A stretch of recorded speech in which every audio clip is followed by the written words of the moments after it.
بسم الله الرحمن الرحيم الحمد لله فاطر السماوات والأرض جاعل الملائكة رسلا أولي أجنحة مثنى وثلاث ورباع يزيد في خلق ما يشاء إن الله على كل شيء قدير ما يفتح الله للناس من رحمة فلا ممسك لها وما يمسك فلا مرسل له من بعده وهو العزيز الحكيم يا أيها الناس اذكروا نعمة الله عليكم هل من خالق غير الله يرزقكم من السماء والأرض لا إله إلا هو فأنى تؤفكون وإن يكذبوك فقد كذبت رسل من قبلك وإلى الله ترجع الأمور يا أيها الناس إن وعد الله حق فلا تغرنكم الحياة الدنيا ولا يغرنكم بالله الغرور إن الشيطان لكم عدو فاتخذوه عدوا إنما يدعو حزبه ليكونوا من أصحاب السعير الذين كفروا لهم عذاب شديد والذين آمنوا وعملوا الصالحات لهم مغفرة وأجر كبير. Wajina la Mwenyezi Mungu mwingi wa rehema mwenye kurehemu. Sifa zote njema ni za Mwenyezi Mungu, muumba wa mbingu na ardhi, aliyewafanya malaika kuwa wajumbe wenye mbawa mbili mbili na tatu tatu na nne nne, huzidisha katika kuumba apendavyo. Hakika Mwenyezi Mungu ni muweza juu ya kila kitu.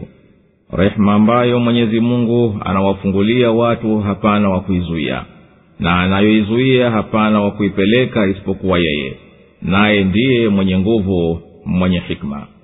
Enyi watu, kumbukeni neema za Mwenyezi Mungu juu yenu. Ati yupo muumba mwingine asiyekuwa Mwenyezi Mungu anayekupeni riziki kutoka mbinguni na kwenye ardhi? Hapana Mungu ila yeye tu. Basi wapi mnakogeuzwa? Na wakikukanusha, basi walikwisha kanushwa mitume kabla yako, na mambo yote yatarudishwa kwa Mwenyezi Mungu. Enyi watu, hakika ahadi ya Mwenyezi Mungu ni ya kweli, basi asikudanganyeni maisha ya dunia, wala mdanganyifu asikudanganyeni juu ya Mwenyezi Mungu. Hakika sheitani ni adui yenu, basi mfanyeni kuwa ni adui, kwani yeye analiita kundi lake liwe katika watu wa motoni. Waliokufuru watakuwa na adhabu kali, na walioamini na wakatenda mema watapata msamaha na ujira mkubwa. Allahu Akbar, Allahu Akbar, la ilaha illa Allah. Surati Fatir imeteremka Makka. Sura hii imefunguliwa kwa kumsifu Mwenyezi Mungu muumba mbingu na ardhi bila ya ruwaza, mwenye kuwafanya malaika kuwa ni wajumbe wa kuwatuma kwa waja wake. Malaika hao wana mbawa za idadi namna mbalimbali. Fadhila yoyote anayowapelekea watu hapana wa kuizuia, na anayoizuia hapana wa kuipeleka. Mwenyezi Mungu anawataka watu waikumbuke neema, kwani hapana muumba mwingine aliye pamoja naye wa kuwapa riziki, wala hapana Mungu pamoja naye wa wao kumwendea.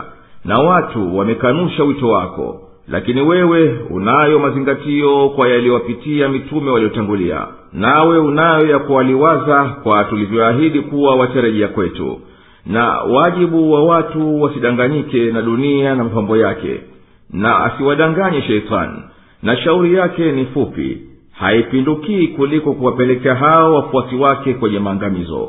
Na mwenye kumfuata atamwongoza ampeleke motoni, wala hawawi sawa mwenye kumpambia shetani vitendo vyake viovu na aliyemwacha. Ilivyokuwa shani ya watu ni hiyo, basi usisikitike kwa kutoamini kwao, kwani mwenye kuyapeleka mawingu na akahuisha kwayo kilichokufa atawafufua wafu kwa ajili ya hisabu na malipo. Mwenye kutaka nguvu atafute nguvu kwa Mwenyezi Mungu, na mwenye kutafuta nguvu kwa mwinginewe atamdhalilisha. Na vitendo vya waja vinapanda kwendea kwake yeye, basi huvikubali vitendo vya waumini na huviangusha vitendo vya makafiri. Na dalili ya uweza wake kufufua na kukusanya siku ya kiyama ni kuwa akamuumba mwanadamu kutokana na udongo, kisha kutokana na tone la manii, tena akawafanya mwanamume na mwanamke. Wala mwanamke hachukui mimba wala hazai ila kwa ujuzi wake. Ameumba utamu na chumvi, na katika vyote hivyo unapata riski. Na akauingiza usiku katika mchana na mchana katika usiku, na akafanya jua na mwezi yatii kila kimoja wapo kinakwenda kwa muda maalum. Muweza huyu ndiye Mungu wa haki, na hao wanaowaomba badala yake hawamiliki, na wakiitwa hawasikii, na wakisikia hawajibu. Na siku ya kiyama hao wataukataa ushirikina waliowashirikisha na Mwenyezi Mungu, na yeye ni mwadilifu, amembebesha kila mtu amali yake. Na wanaelekezwa mitume wawakusudie kwa wito wao wale wanaomwogopa Mwenyezi Mungu, na kazi ya mtume ni kuwaonya watu wake, na hapana umma wowote ila ulipitiwa na mwonyaji. Sura tena inarejea kwenye dalili za uweza kudra ya Mwenyezi Mungu. Kwa maji yanatokea mazao ya kila namna, na katika mawe ya majabali yapo namna mbalimbali, nyeupe, nyekundu na nyeusi. Na watu na wanyama pia zinahitilifiana rangi zao. Yote hayo yanapelekea kumnyenyekea Mwenyezi Mungu. Na mwenye kusoma kitabu cha Mwenyezi Mungu alichomrithisha aliyemteua ataingia peponi astarehe humo, na mwenye kukufuru ataingia motoni, hakuna mwisho huko wala kupunguziwa adhabu yake. Atataka arejezwe duniani ili atengeneze vitendo vyake, naye alikwisha pewa muhula wa kukumbuka lau kuwa ni mwenye kukumbuka, na aliwajia mwonyaji. Na yeye subhanahu amekufanyeni ni warithi wa waliotangulia katika ardhi, naye anaizuia mbingu isiondoke. Na wenye inadi waliapa kwamba akiwajia mwonyaji hapana shaka watakuwa waongofu zaidi kuliko waliowatangulia. Alipowajia wakatakabar, basi vitimbi vyao vikawaangukia wenyewe, na wao hawakumkadiria Mwenyezi Mungu anavyostahiki kukadiriwa. Na lau kuwa Mwenyezi Mungu angeliwachukulia watu wa duniani kwa wanaoyafanya, asingelimwacha mnyama yeyote, lakini akaakhirisha mpaka muda wao ukifika, basi hakika Mwenyezi Mungu ni mwenye kuwaona waja wake. Anayestahiki sifa njema ni Mwenyezi Mungu peke yake. Yeye ndiye anayezifanya mbingu na ardhi zikawa bila kwa puruwaza ya kuiga mfano wake. Naye ndiye aliyewajalia malaika kuwa ni wajumbe kuwatuma kwa viumbe vyake. Wao hao wana mbawa za idadi mbalimbali, 2, 3 na 4. Yeye huzidisha katika kuumba kwake kama atakavyo kuzidisha, hashindwi na kitu. Hakika Mwenyezi Mungu ana uwezo mkubwa juu ya kila kitu. Mwenyezi Mungu akipeleka rehema kwa watu, rehema yoyote ile iwayo, ikiwa ni mvua au neema au amani au hikma, hapana mtu yeyote awezaye kuwazuilia na kuwanyima. Na chochote katika hivyo akikizuilia yeye, basi hapana mmoja awezaye kukifungulia isipokuwa yeye mwenyewe. Na yeye ndiye mwenye kushinda ambaye hashindwi, mwenye hikma asiyekosea. Enyi watu, kumbukeni neema za Mwenyezi Mungu zilizo juu yenu kwa kuzishukuru na kutimiza haki yake. Na mkiri hayo yaliyotokea ndani ya nafsi zenu, ya kwamba hapana muumbaye isipokuwa Mwenyezi Mungu, ambaye anakuruzukuni kutoka mbinguni kwa zinavyoviteremsha na kutoka kwenye ardhi kwa vinavyotoka humo, ambavyo vinakuleteni uhai wenu. Hapana Mungu isipokuwa yeye anayewaruzuku waja wake. Basi yawaje mnavyogeuzwa mkacha tauhidi ya muumba wenu na mwenye kukuruzukuni mkaendelea kumshirikisha katika ibada yake? Na hao makafiri wa kaumu yako wakikukadhibisha kwa uongofu uliowaletea, basi wewe wastahamilie, kwani mitume wa kabla yako walikwisha kadhibishwa vile vile, na wakavumilia kwa walivyokadhibishwa mpaka wakashinda. Na mambo yote yatarejea kwa Mwenyezi Mungu peke yake. Enyi watu, hakika ahadi ya Mwenyezi Mungu juu ya mambo ya kufufuliwa na malipo na ushindi ni haki ya kweli. Basi msiache dunia ikukhadaini na akhera, wala shetani akakukhadaini mkacha kuwafuata mitume na akakupeni tamaa kuwa mtasamehewa na hali huko mnaendelea na maasi. Hakika shetani ni adui yenu wakale, msikhadaike kwa ahadi zake. Nanyi mchukulieni kuwa ni adui yenu, kwani hakika yeye anawaita wafuasi wake wapate kuwa watu wa moto wakao kwa nguvu, na wala hawaitii kwa jinginelo.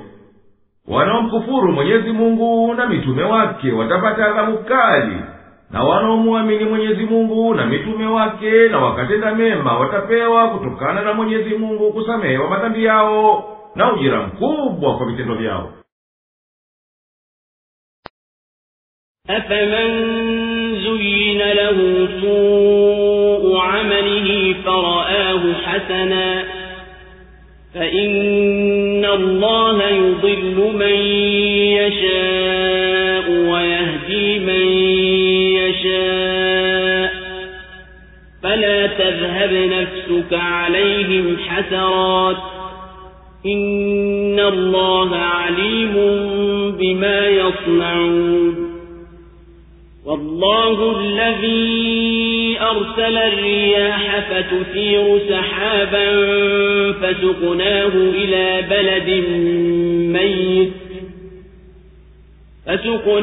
إلى بلد ميت فأحيينا به الأرض بعد موتها كذلك النشور من كان يريد العزة فلله العزة جميعا إليه يصعد الكلم الطيب والعمل الصالح يرفعه والذين يمكرون السيئات لهم عذاب شديد ومكر أولئك هو يبور والله خلقكم من تراب ثم من نطفة ثم جعلكم أزواجا وما تحمل من أنثى ولا تضع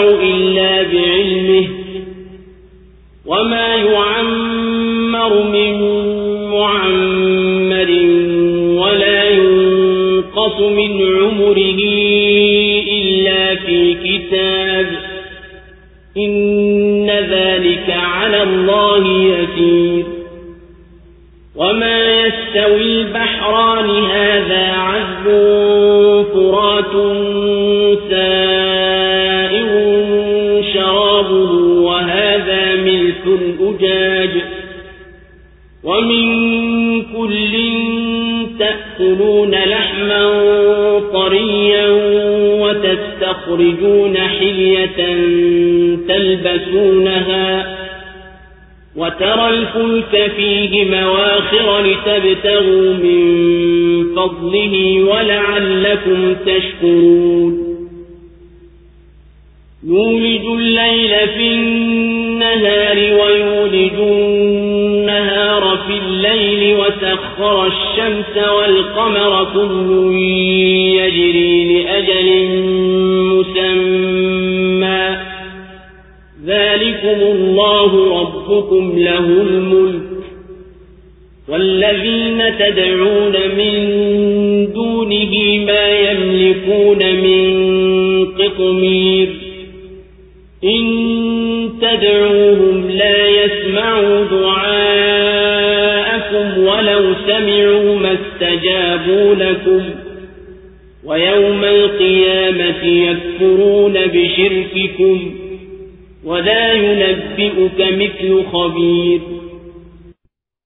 Je, yule aliyepambiwa amali zake mbaya na akaziona ni njema, basi hakika Mwenyezi Mungu humwacha akapotea amtakaye na humwongoa amtakaye.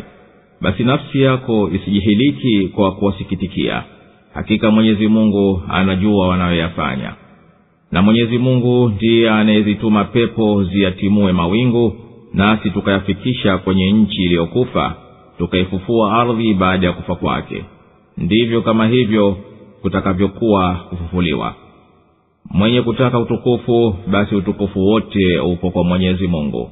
Kwake yeye hupanda neno zuri na amali njema, yeye huitukuza. Na wanaopanga vitimbi vya maovu watapata adhabu kali, na vitimbi vya hao vitaondokea patupu. Na Mwenyezi Mungu amekuumbeni kutokana na udongo, kisha kwa tone la manii, kisha akakufanyeni mwanamume na mwanamke. Na mwanamke yote hachukui mimba wala hazai ila kwa elimu yake, na wala hapewi umri mwenye umri mrefu wala hapunguziwi katika umri wake, ila yamo hayo katika kitabu. Hakika hayo ni mepesi kwa Mwenyezi Mungu. Na bahari mbili haziwi sawa, haya ni matamu yenye ladha mazuri kunywa, na haya ni ya chumvi machungu. Na kutokana na bahari zote mnakula nyama mpya, na mnatoa mapambo mnayoyavaa. Na unaona ndani yake merikebu zinakata maji ili mtafute fadhila zake, na ili mpate kushukuru. Anauingiza usiku katika mchana, na anauingiza mchana katika usiku. Na amelifanya jua na mwezi kutumikia. Kila kimojapo kinakwenda kwa muda maalum. Huyo ndiye Mwenyezi Mungu Mola wenu mlezi. Ufalme ni wake. Na hao mnaoomba badala yake hawamiliki hata ugozi wa kokwa ya tende. Mkiwaomba hawasikii maombi yenu, na hata wakisikia hawakujibuni. Na siku ya Kiyama watakataa ushirikina wenu, na hapana atakayekupa habari vilivyo kama yeye mwenye habari. Allahu Akbar, Allahu Akbar, la ilaha illa Allah. Wamekuwa hawatambui. Je, yule ambaye shetani kampambia vitendo vyake viovu na mwenyewe akaona ni vizuri, ni kama aliyehidika kwa uongofu wa Mwenyezi Mungu, na akaliona jema kuwa ni jema, na uovu akauona kuwa ni uovu. Kwani hakika Mwenyezi Mungu humwacha akapotea mtakaye katika wanaohiari njia ya upotovu, wakaiona ndiyo njia ya kufuata. Na humhidi amtakaye miongoni mwa walioihiari njia ya hidaya kuwa ndiyo njia ya kufuata. Basi usihiliki nafsi yako kwa kuwasikitikia wapotovu na kuonea huruma. Hakika Mwenyezi Mungu anajua uovu utendao, naye atawalipa kwa hayo. Na Mwenyezi Mungu peke yake ndiye anayezituma pepo ziyatimue mawingu yaliyorindikana kwa mvuke wa maji. Tena tukayasukuma hayo mawingu mpaka kwenye nchi yenye ukame, tukaihuisha ardhi yake baada ya kuwa ilikuwa imekufa. Kama tunavyotoa mimea katika ardhi, basi hali kadhalika tutatoa maiti makaburini siku ya Kiyama. Rejea maoni ya kielimu juu ya aya 57 katika surati Al-A'raf. Mwenye kutaka utukufu na nguvu na akazitafute kwa kumtii Mwenyezi Mungu, kwani yeye ndiye mwenye nguvu zote. Kumwendea yeye ndio linapanda neno jema, na Mwenyezi Mungu huinyanyua amali njema na akaipokea. Na wale wanawapangia waumini vitimbi vya kuwadhuru watapata adhabu iliyokali, na hizo njama zao zitafisidika, halitoleta hayo waliyokusudia, wala hazileti natija yoyote. Na Mwenyezi Mungu amekuumbeni kutokana na udongo, kwani ndivyo hivyo alivyomuumba baba yenu Adamu. Kisha akakuumbeni kutokana na tone la manii, nayo ni maji yanayomiminwa katika tumbo la uzazi, nayo pia ni katika chakula kinachotoka kwenye udongo. Kisha akakufanyeni waume na wake. Wala mwanamke hachukui mimba wala hazai ila kwa ujuzi wa Mwenyezi Mungu mtukufu. wala hauongezwi umri wa mtu yoyote, wala haupunguzwi, ila husajiliwa katika kitabu. Hakika hayo kwa Mwenyezi Mungu ni sahali mepesi. Na haziwi sawa bahari mbili katika ujuzi wetu na makadirio yetu, ijapokuwa zinashirikiana katika baadhi ya manufaa yao. Haya maji matamu yanakatakiwa kwa uzuri wake na utamu wake na wepesi wake kuyanywa, na haya mengine ni maji ya chumvi, uchumvi wake mkali. Na kutokana na namna zote mbili mnakula nyama mpya, yani fresh, haikuchacha, nayo ni samaki mnawavua. Na mnatoa kutoka maji ya chumvi mapambo mnayoyavaa kama lulu na marijani. Na wewe mwenye kutazama unaona vipi vyombo vya baharini vinavyokwenda vikipasua maji kwa mwendo wake, ili mkatafute baadhi ya fadhila za Mwenyezi Mungu kwa kufanya biashara, na ili hasa mpate kumshukuru Mola wenu mlezi kwa neema hizi. Na katika ishara za Mwenyezi Mungu ambazo anawaitia watu wazizingatie na ambazo amewaneemesha fadhila zake ni mwendo wa merikebu na kukata kwake maji baharini kwa mujibu wa kawaida zake alizoziweka katika tabia za maumbile. Nazo ni hizo sheria za vitu kuelea, the law of buoyancy. Ni maarufu kuwa baadhi ya mapambo yanapatikana kutoka maji ya chumvi, na baadhi ya watu labda wanaiona haiwi maji matamu kutoa mapambo vile vile. Lakini elimu na mambo yalivyo yamethibitisha kinyume cha hivyo. Ama lulu kama zinavyopatikana katika maji ya chumvi, basi vile vile zinapatikana kwenye namna fulani nyingine za chazo wa mitoni. Hupatikana lulu katika maji matamu katika Uingereza, Scotland, Wales, Czechoslovakia na Japan na kadhalika, mbali na lulu za baharini maarufu. Na pia vinaingia katika vinavyopatikana katika maji matamu madini thamini ngumu kama almasi zinazopatikana katika udongo unaotupwa na mito. Hupatikana pia yakuti katika mito ya Mojo karibu na Andalus katika Bama ya juu. Ama katika Siam, yani Thailand na Sri Lanka, hupatikana yakuti katika mito. Na katika mawe ambayo yanashabihiana na ya ghali na hutumiwa kwa pambo ni topaz. Na hupatikana pia kwenye mito mwali mwingi katika Brazil na Urusi, Ural na Siberia, fluorosilicate of aluminium. Aghlabu hiyo huwa ya manjano au rangi ya kahawia. Sakom ni jiwe thamini linavutia. Sifa zake zinakaribia za almasi. Namna zake nyingi hupatikana kwenye mito. Kadhalika dhahabu ambayo inaitwa alluvial gold, yani dhahabu ya mtoni, hupatikana nchi nyingi, mojawapo ni Zaire. Yeye huingiza usiku katika mchana na mchana katika usiku. Matokeo yake ni kuwa saa zao hurefuka na hufupika kwa mujibu wa mipango na hikma miaka nenda miaka rudi. Na yeye amelifanya jua na mwezi kutumika kwa manufaa yenu. Kila kimojapo kinakwenda kwa muda maalumu tawiishia kwake. Huyo mwenye shani kuu ndiye Mwenyezi Mungu mwenye kuyapanga mambo yenu. Ufalme ni wake yeye peke yake. Na hao wengineo mnawaomba kuwa ni miungu mnaoabudu hawawezi kumiliki hata ugozi mwembamba ule wako kwa tende. Basi inakuwaje wastahili kuabudiwa? Aya hii tukufu inaonyesha kuwa jua lina muda utakaokwisha baadaye. Na huenda kuwa huo ndiyo utakuwa mwisho kwa mujibu wa semavyo wataalamu wa elimu ya falaki ya astronomy, kwamba jua linaunguza kuni zake za dhara, yani nuclear fuel, nayo ni hydrogen inayogeuka kuwa helium. Huenda kuwa ukisha muda wa jua ndiyo msiba mkuu wa ulimwengu wote. Mkiwaomba hao mnaoabudu badala ya Mwenyezi Mungu hawasikii maombi yenu, na hata ingelikuwa wanasikia wasingeli kujibuni kitu chochote kwa hayo myatakayo. Na siku ya Kiyama watakuja kukataa huo ushirikina wenu kuwashirikisha na Mwenyezi Mungu. Wala hapana wakukupeni habari za hali za akhera kuliko huyo mwenye kuzijua vyema kwa ujuzi wa ndani kabisa. Ya ayyuhan nasu antumul fuqara'u ila Allah wallahu huwal ghaniyyul hamid.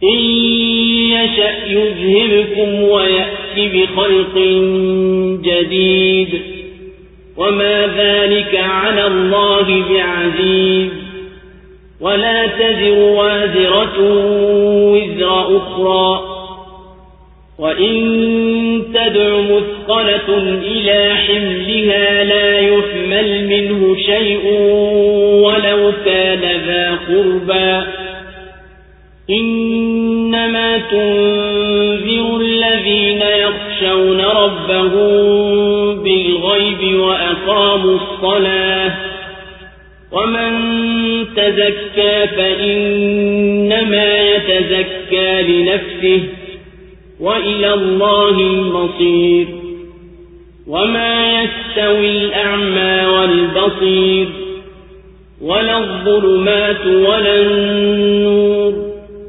ولا الظل ولا الحرور وما يستوي الأحياء ولا الأموات إن الله يسمع من يشاء وما أنت بمسمع من في القبور إن أنت إلا نذير إنا أرسلناك بالحق بشيرا ونذيرا وإن من أمة إلا خلا فيها نذير وإن يكذبوك فقد كذب الذين من قبلهم جاءتهم رسلهم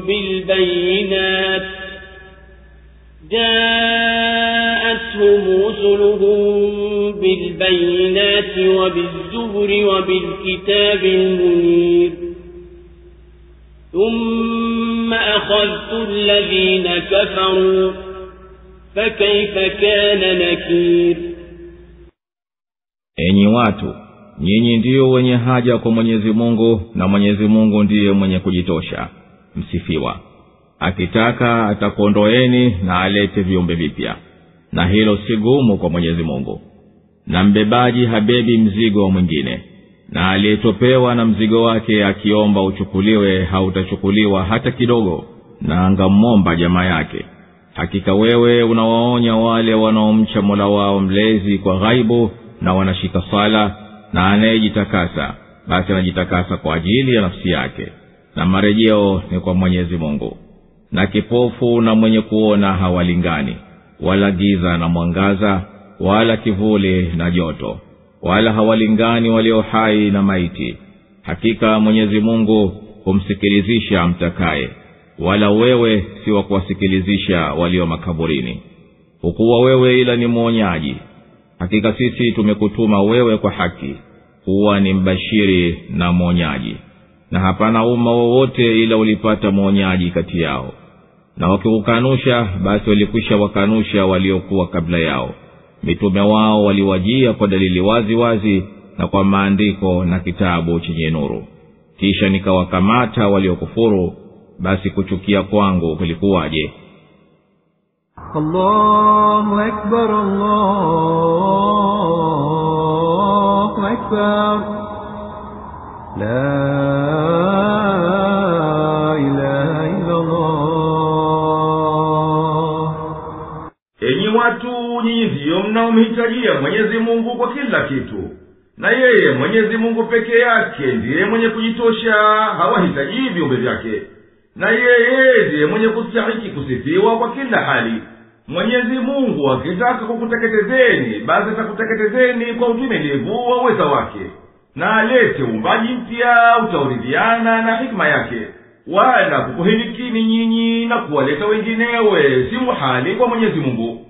Wala nafsi yenye dhambi haitobeba dhambi za mwinginewe, na mtu aliyekuwa taabani kwa mzigo wake wa madhambi akimwomba mwinginewe amchukulie, huyo mwingine hatomchukulia hata kidogo, hata angelikuwa ni jamaa yake.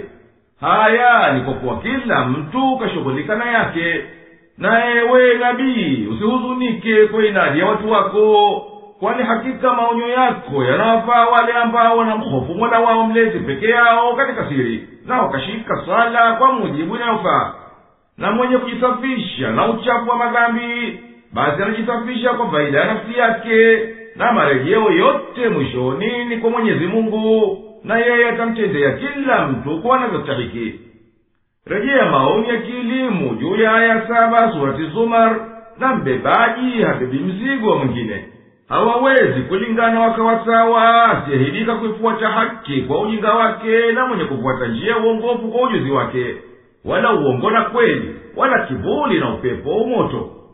Wala hawawezi kuwa sawa walio hai kwa kukubali imani na maiti ambao hawahisi kitu na nyoyo zao zimefungika na kuweza kusikia aliyo kweli.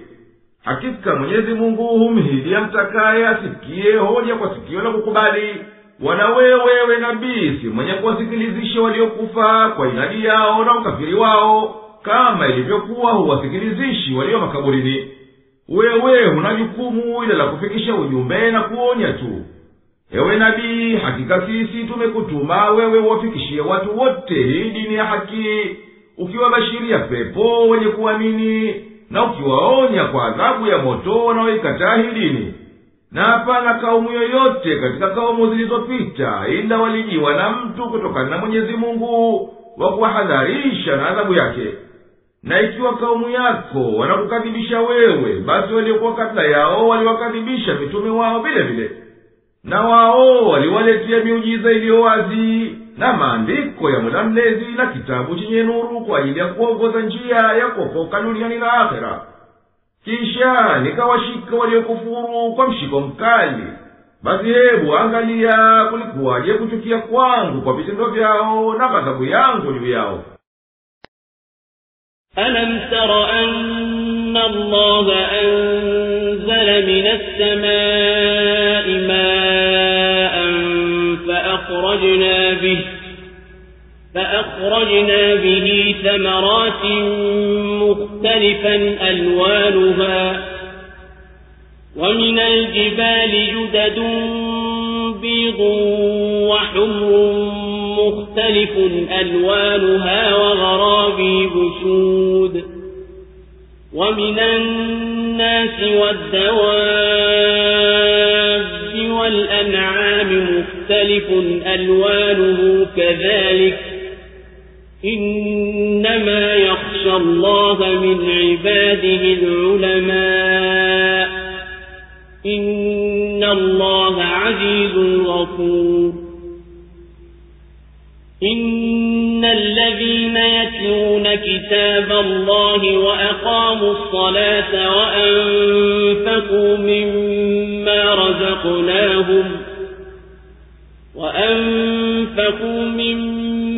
رزقناهم سرا وعلانية يرجون تجارة لن تبور ليوفيهم أجورهم ويزيدهم من فضله إنه غفور شكور والذي أوحينا إليك من الكتاب هو الحق مصدقا لما بين يديه إن الله بعباده لخبير بصير ثم أورثنا الكتاب الذين اصطفينا من عبادنا فمنهم ظالم لنفسه ومنهم مقتصد ومنهم سابق بالخيرات بإذن الله ذلك هو الفضل الكبير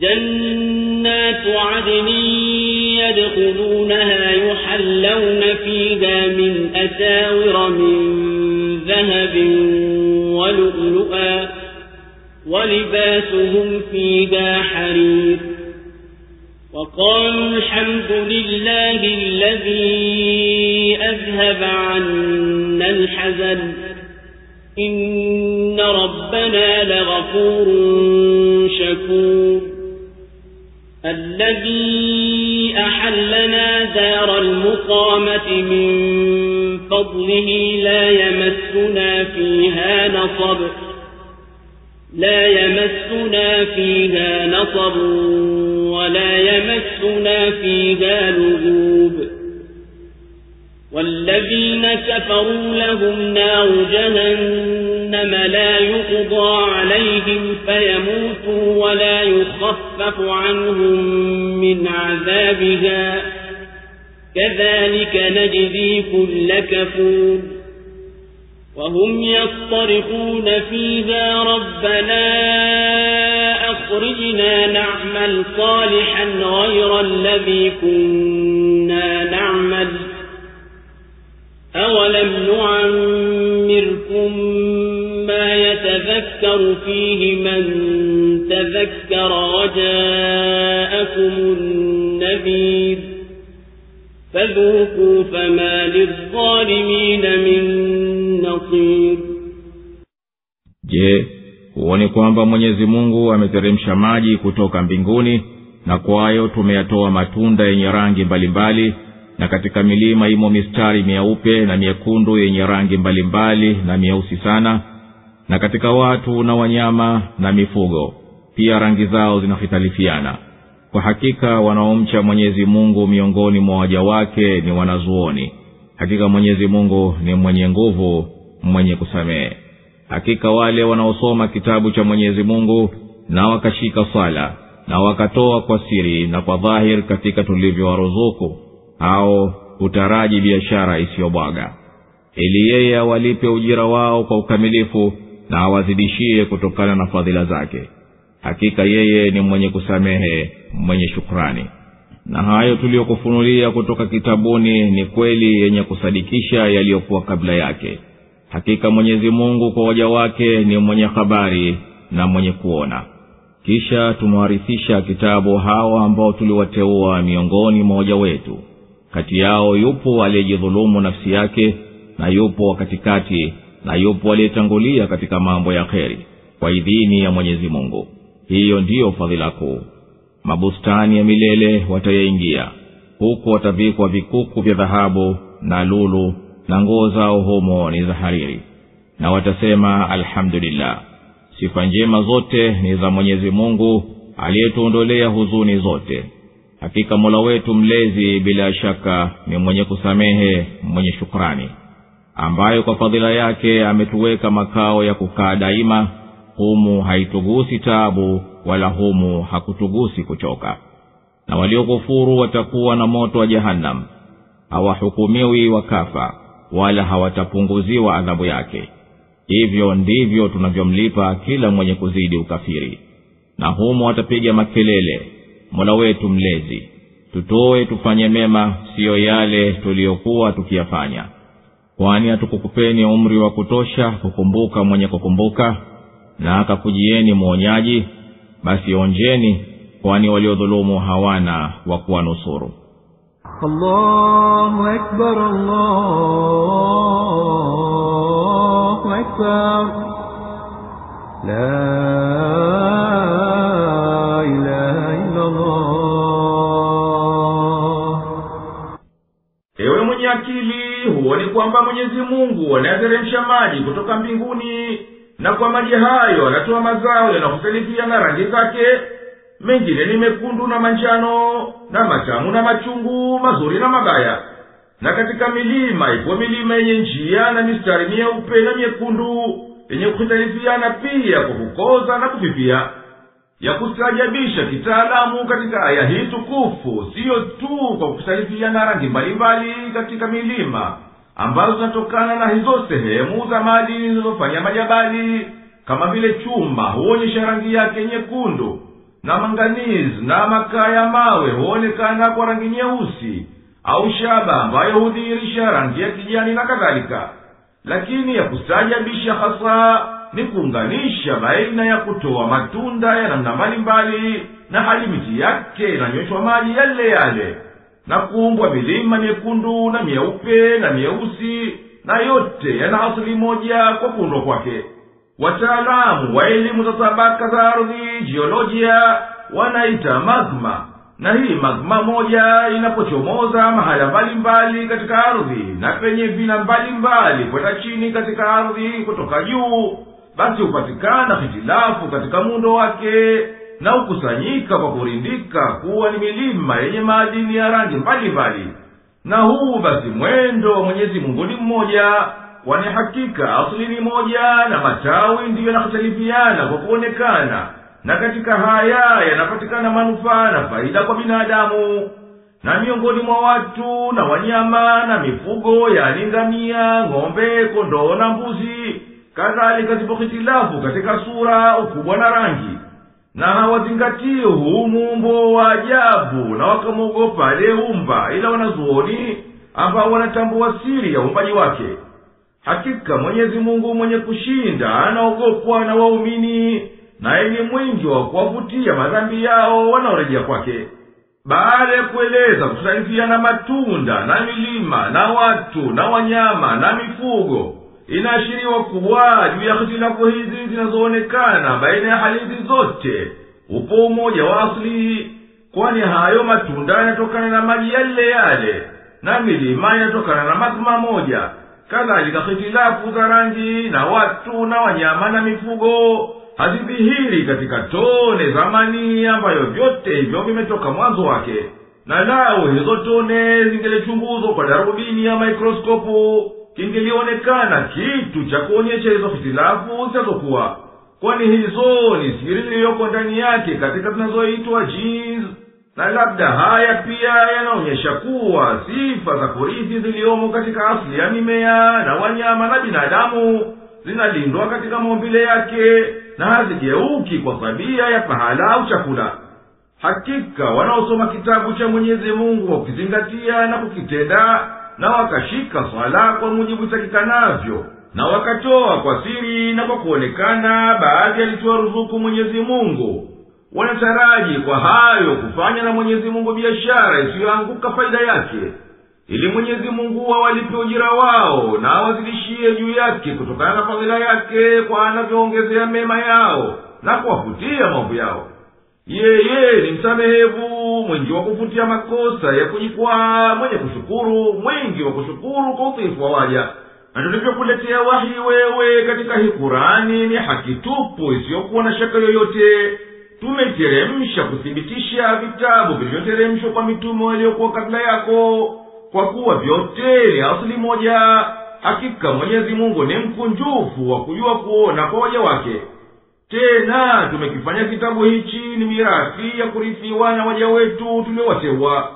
Basi kati yao yupo aliyejidhulumu nafsi yake kwa kuzidi maovu yake kuliko mema yake, na yupo wa kiasi hakupita mpaka katika maovu yake na wala hakukithirisha mema yake. Na miongoni mwao yupo aliyewashinda wenginewe kwa kufanya mambo ya kheri, kwa kusahilishiwa na Mwenyezi Mungu. Huko kushinda katika mambo ya kheri ndio kufuzu kukubwa mbele ya Mwenyezi Mungu. Malipo yao akhera ni mabustani ya daima watayoingia. Humo watajipamba kwa vikuku vya dhahabu na lulu, na nguo zao za peponi ni hariri. Na watasema wakishaingia, sifa njema ni za Mwenyezi Mungu aliyetuondolea ya kutuhuzunisha. Hakika Mola wetu mlezi ni mwingi wa maghfira, mwingi wa shukra, aliyetuweka kwenye nyumba neema milele kwa fadhila zake. Hatupi taabu humo wala hatuletei machofu. Na waliokufuru malipo yao walioahidiwa ni moto wa jahanamu watakaoingia. Mwenyezi Mungu hatawahukumia mauti wakafa, wala watapunguziwa chembe ya adhabu wakapumzika. Ni kama hivyo tunavyomlipa kila mwenye kuendelea katika ukafiri na kaushikilia. Na humo watapiga makelele kuomba msaada wakisema, Mola wetu mlezi, tutowe humu motoni tupate kutenda mema, siyo yale tuliokuwa tukiatenda duniani. Atawaambia, hatukukupeni fursa ya kufanya amali, tukaufanya mrefu umri wenu kwa muda unaomkinika mtu ndani yake kuzingatia kwa mwenye kuzingatia, na akakujieni mtume akakuhadharisheni na adhabu hii. Basi onjeni katika jahanamu malipo ya dhalimu wenu, kwani mwenye kudhulumu hapati wa kumnusuru wala kumsaidia. إن الله عالم غيب السماوات والأرض إنه عليم بذات الصدور هو الذي جعلكم خلائف في الأرض فمن كفر فعليه كفره ولا يزيد الكافرين كفرهم عند ربهم إلا مقتا ولا يزيد الكافرين كفرهم إلا خسارا قل أرأيتم شركاءكم الذين تدعون من دون الله أروني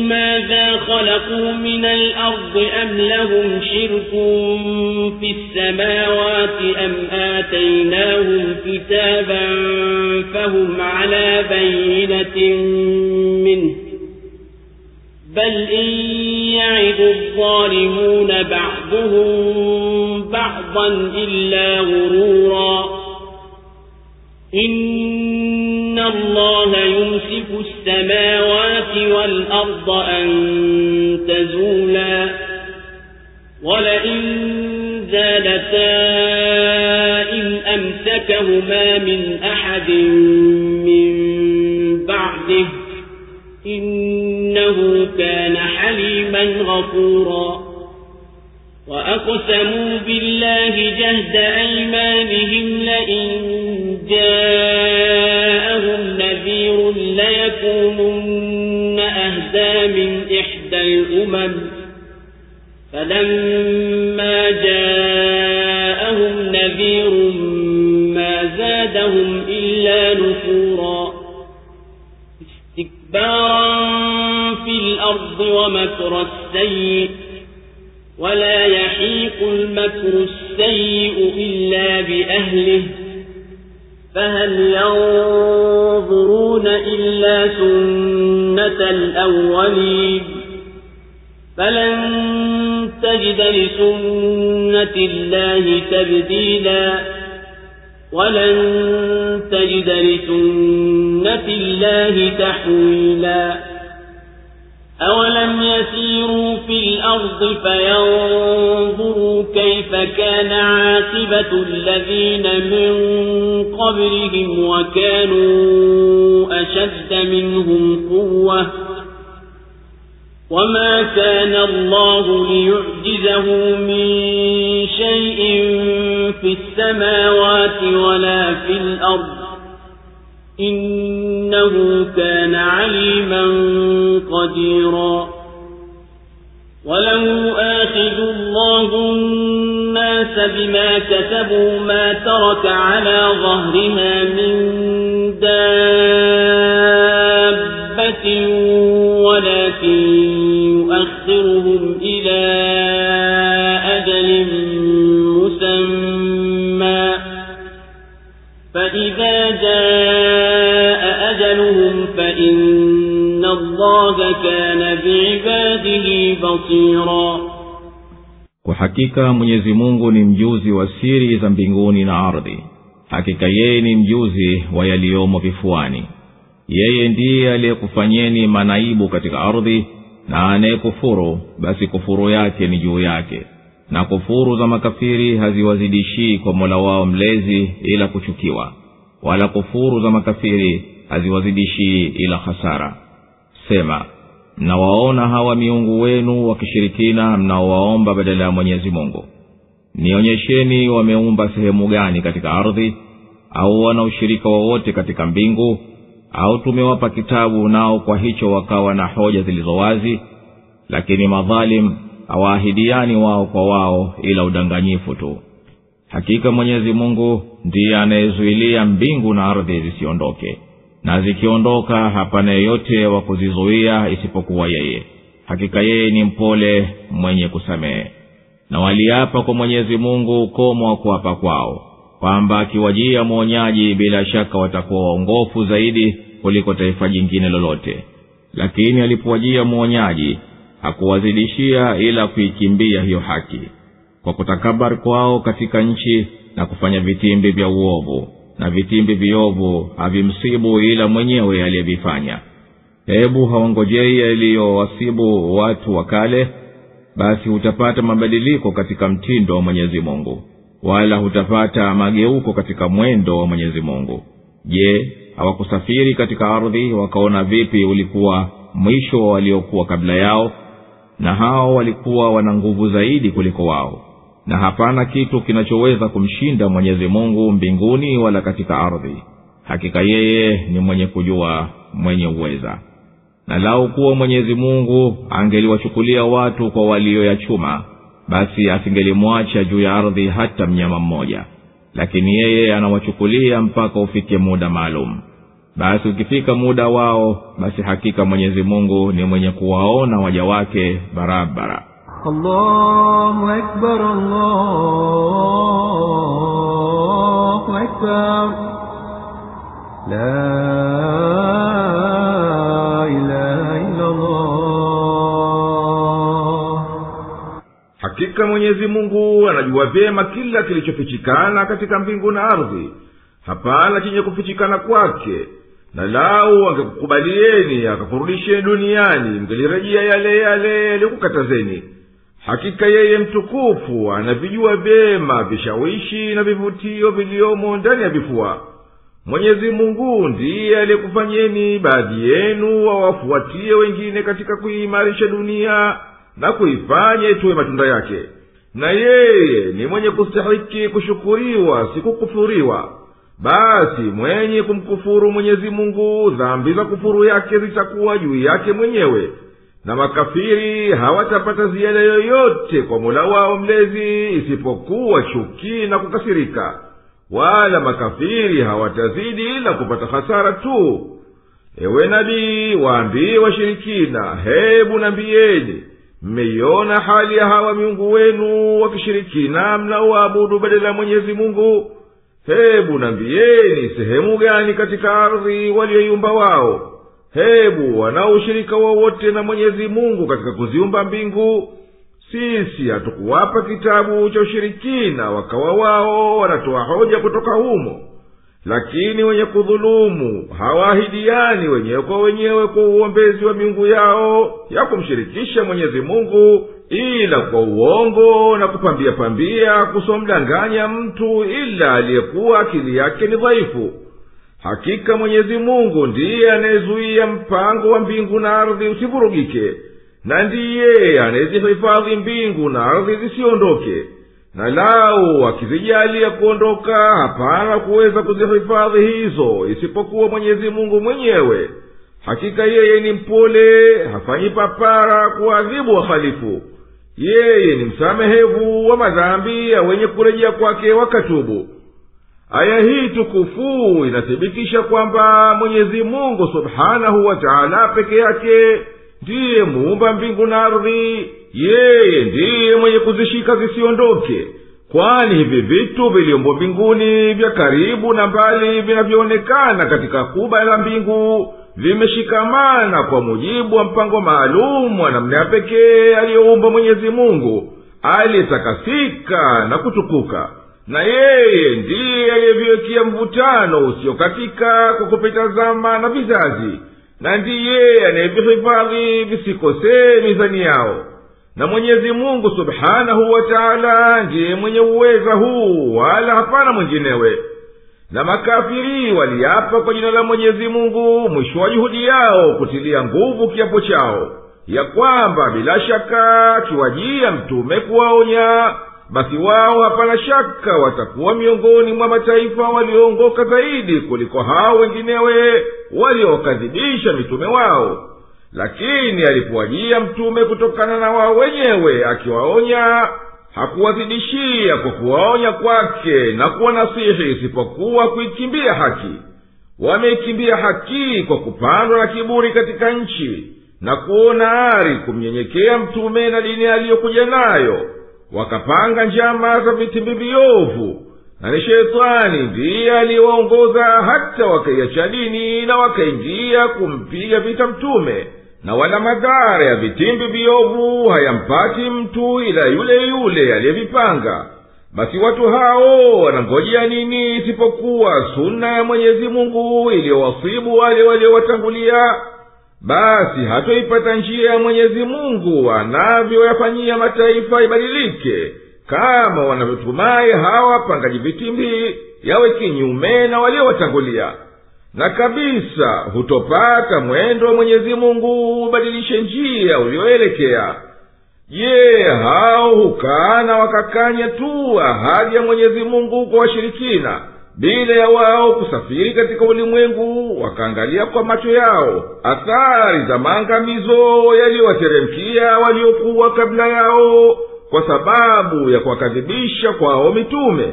Na kabla ya wao yalikuwako mataifa yaliyokuwa na nguvu kushinda wao. Nguvu zao hazikuweza kuzuia adhabu ya Mwenyezi Mungu, kwani yeye hashindwi na chochote kiliyoko mbinguni wala katika ardhi. Hakika yeye ni mwenye elimu kubwa kabisa, mwenye uweza mkubwa kabisa. Na lau kuwa Mwenyezi Mungu angelikuwa na waadhibu watu duniani, basi hapana shaka adhabu yake ingelienea, nasi ingelimwacha juu ya mgongo wa ardhi hata mnyama mmoja, kwa kuwa wote wametenda madhambi. Lakini anaakhirisha kuadhibu mpaka siku maalum, nayo ni siku ya Kiyama. Basi ukifika muda wao waliowekewa atawalipa kwa uangalizi kamili, kwani yeye ni mwenye kuviona vitendo vya waja wake, hafichikiwi na kitu chochote katika hivyo. Na Mwenyezi Mungu ndiye mwenye kujua kushinda wote.